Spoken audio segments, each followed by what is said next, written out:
Why do you believe in God? Why do you believe at all? I really wish that we sometimes would talk a little bit more about what we believe or do not believe. For example, some of my friends who might not believe, why not? And those who believe in stones, why? And people might ask me, why in the whole world do you believe in God and Jesus and all that? So let's talk a little bit about it. And I would like to share a little bit of my life story and my path and why I have chosen to believe in God and not just a little bit, but going all in God's love. And I hope you'll receive my story with respect for it. I know it's my story, and I hope you can see it, things for a little bit from my perspective. I am brought up in a Christian family, and what I think is really important in this is that it was not something we just talked about. It was heartfelt, and it is heartfelt in my family. So when we had Christmas, my aunt and mom and, we're sitting there with tears in their eyes because this is so important to them, faith, and when we're praying. And I mean, it was not like people were crying the whole time, of course, but, you can just feel that it means something, and it is not something you just say. They also do it. So I think that's important for the fact that I also believe in that I had some role models that I could look up to and see, well, they actually do what they're saying. When I was a teen, I was struggling a lot with self-esteem and self-worth. I had this song going on, a mental song, Ants, if you know that, going on, that I was just a little bit stupid. I wasn't that good at spelling, and wasn't that special in school, so a little bit stupid. I felt ugly, not pretty, no boys would look my way, I was not interesting. And I was small. I wasn't until my late teens that I really grew and blossomed and all that. So I had that story going on in my mind. And it wasn't until I actually came into gymnasium, we call it here in Denmark, but what would be equivalent to 11th, 8th, 13th grade in school, that I realized that my mind was actually working okay. I was not as stupid as I actually thought I was. So that gave me some self-worth, but also I think I put a lot of self-esteem in being the philosophical one or the clever one all of a sudden, because that was something that I thought was interesting. Well, also during that time, I always find it a little bit interesting being different. So I have never been ashamed of talking about my faith, because it's like, well, we all believe in something. So let's talk about it. And when the people from my class got drunk at parties and, fooled around, I loved fooling around, dancing and being a little bit crazy on the floor and all that, and not being drunk, because I thought that was so cool that I could play along and just be myself without that extra thing. So I got a little bit of proudness, I think, into that. So I always loved being different. Always loved when I went to a youth group. I had an amazing youth group. We were really close. And we had those preachers or whatever they were called out to talk. And I thought they said something I didn't understand, or something crap, or something that was just, I always went up and say, what do you think? Why is that? Just getting on and just wanting to know and wanting to question them if I felt like this can't be true. This is not contradictory. This is, So that's always been a part of my story.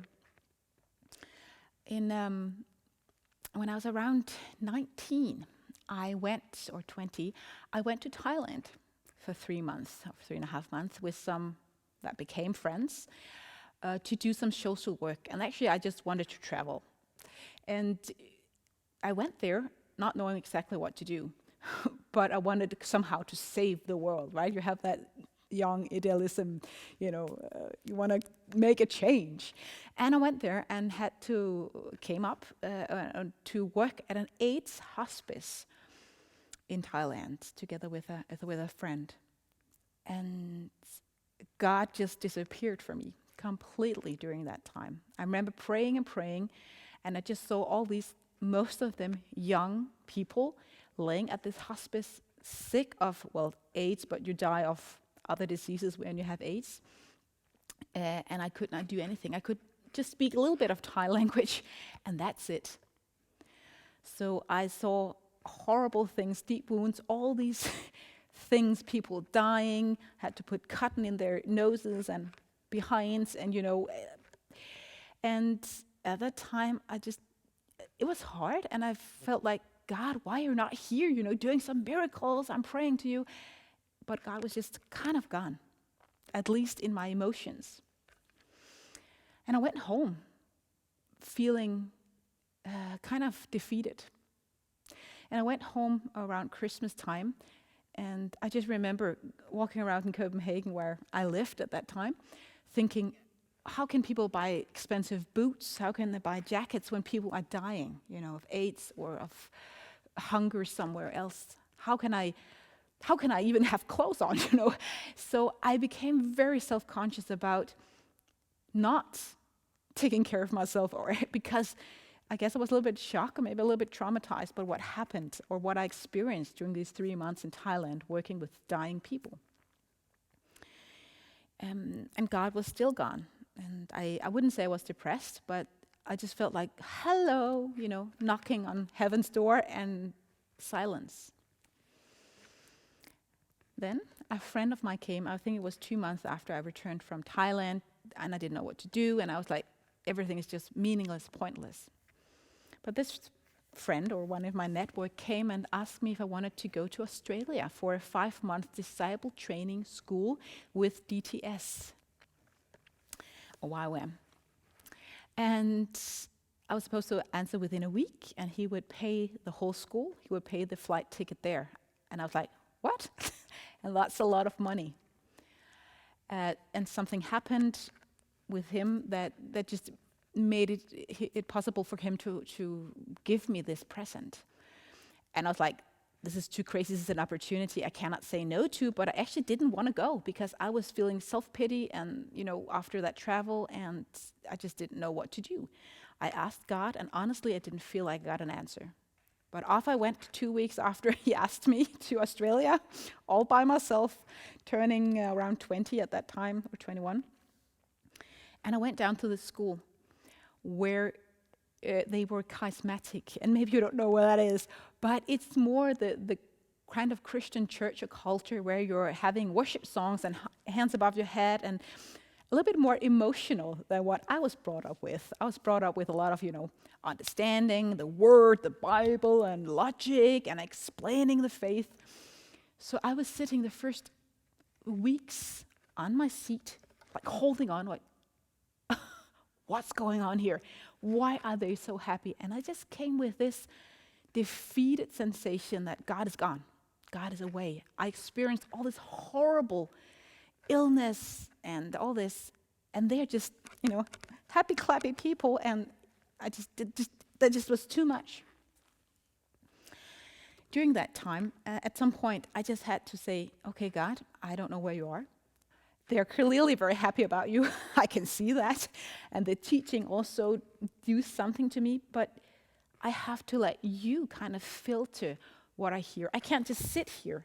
Now I'm here for 5 months, and I can't sit like this for 5 months. So God, I'm going to take my arms down, and I'm going to engage in this, see where you want me to go.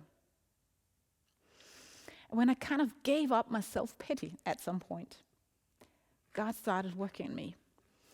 And I don't know, honestly, where I would be today if I did not take those 5 months down in Australia. I can't recall exactly when, but at some point, several of those who were giving us lectures and all these things were talking about God's love. And that just hit home with me, that God does not love everybody else. He also does that.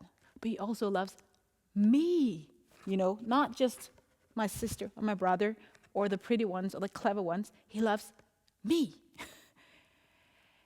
Like I was the jewel in the crown of his, what is that called? On the crown, yeah.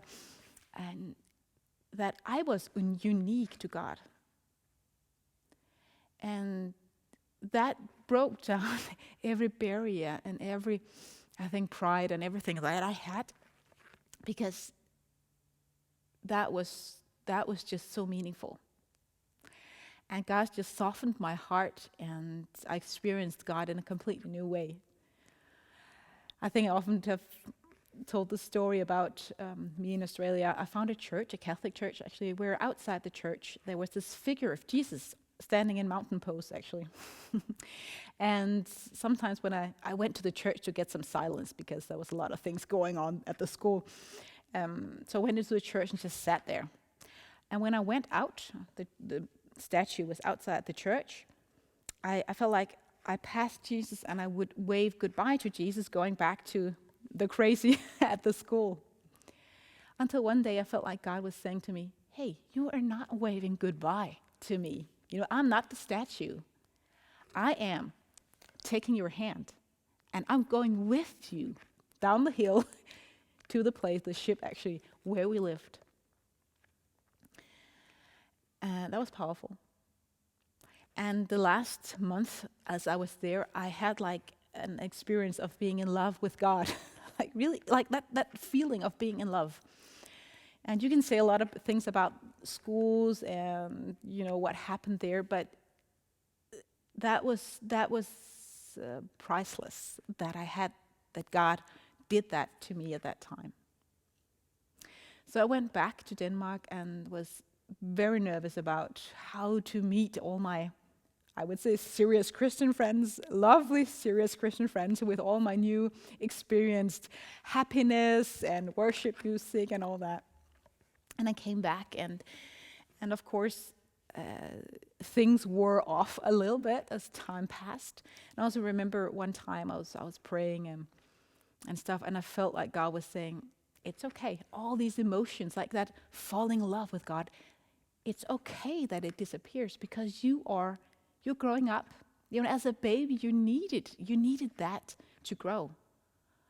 But you're getting older, you're getting wiser, and I don't need you to be in love with me the whole time. It's okay that those strong emotions are not there all the whole time. Like you cannot stay in love with another person the whole time. For a period of time you can. And that also helped me through kind of settling into everyday life after this school. Well, coming back, I was on fire. And I was just working for God. I just wanted people to hear about Jesus and God's love. And what happened actually was that 1.5 years or so after I came home, I think I kind of burned out. Not of stress, but burned out from not listening to myself, not listening to my body. I was not doing yoga at that time. I was always been fond of exercise like running and soccer, volleyball and all that. But I didn't listen to my body. I just thought I could serve and I could help people everywhere around me. But I didn't focus on loving myself. So I had that heart burning grief or of emptiness I felt of there's just emptiness in here and there's nothing more to give.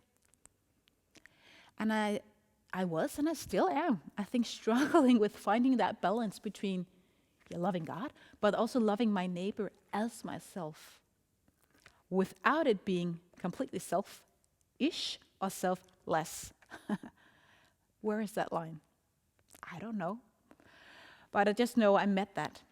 And God had some healing work still to do in my heart and my mind at that time. So I went through a year of lots of struggles and also at some point where it just hurt so much in my emotions. It was different from the time in Thailand, but in my emotions that I remember walking out in nature and I was just saying to God, God, this is just so painful. So painful. Why don't you take it away? Why don't you? I don't want to believe in you anymore. If you don't take this away from me, I don't want to believe in you anymore. I'd say goodbye to you, God. I told that to God. And, walking, I remember just taking a few more steps, and it dawned on me that, well, I could stop believing God. but would that help my situation in any way? It would just make my pain completely meaningless. My life completely meaningless if I did not believe in God. Everything would just be random. Everything would just be coincidence. So I remember saying to God, okay, God, hold on to me. I don't know why you don't take this pain away, but hold on, because I cannot let you go. I cannot accept that this life is completely meaningless. And God didn't heal me like that, but it was a slow thing. Lots of talking, a little bit of therapy, and lots of getting out anger, releasing a lot of these inner things. And during this process, actually, I met my husband. Of course, he helped me. We became married and all that. And I think during that time, and that actually took quite a few years for me to get through all that. Looking back at it, it was such a priceless experience that just taught me a lot about myself and about others maybe. And it also, I believe, made me stronger. Because when you've been really on the edge, it's like, well, what do I have to lose? Do I care about what people think about me? Sure, to some extent. But if I fail, so what? God is here for me.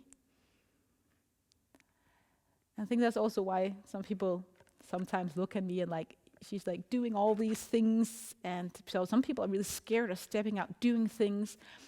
But I think it's also a matter of just saying, well, I have God, so no matter what happens, if things fail, if I don't get the money, if people think I'm weird, so what?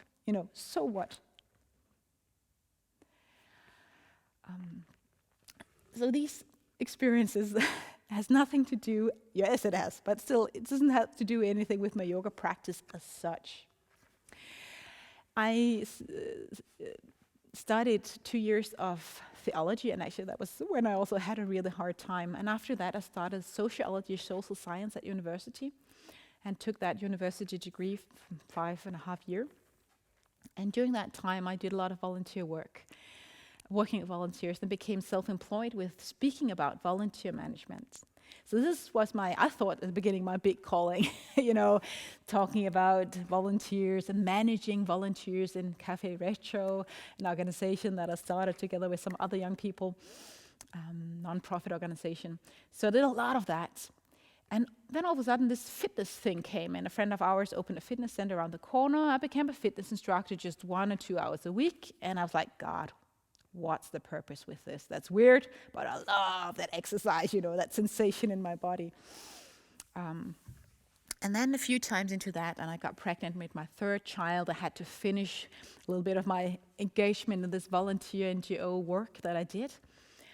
And I was like, God, it's hard to have 3 small kids. If you have any, you would know.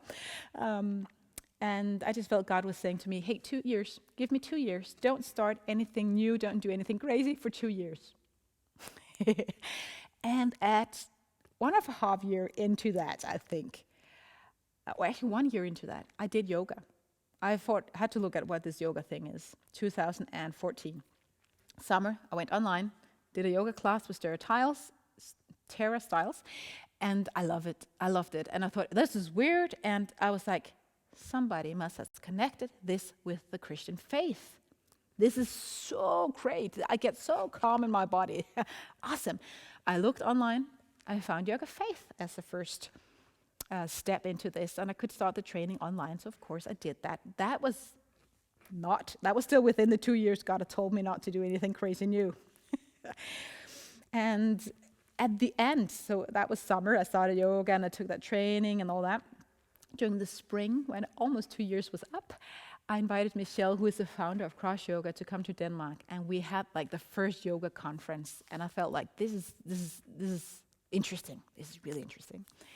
And that was my beginning of the journey. I was teaching in fitness and fitness world, still giving these presentations, self-employed with volunteer management, having 3 kids and all that.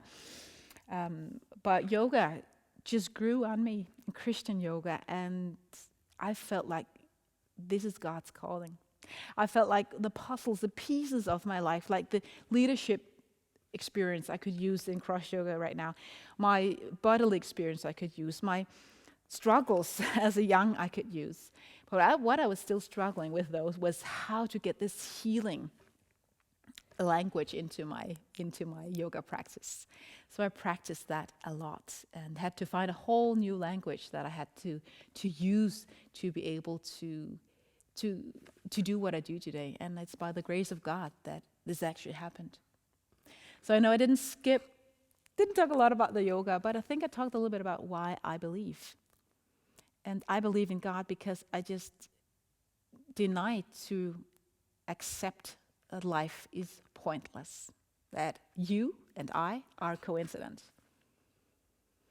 I believe that every single one of us is deeply loved by God. And not just like randomly loved, but deeply, uniquely loved. Like you are the single person in the world that God loves. And then there are a million other people. And that, my friend, is so deep. And I think there are powers trying to take us away from that faith that God loves us through grace. I know this became a little bit of a sermon, and I'm sorry, that was not the point. But this is a bit about my story and why I believe.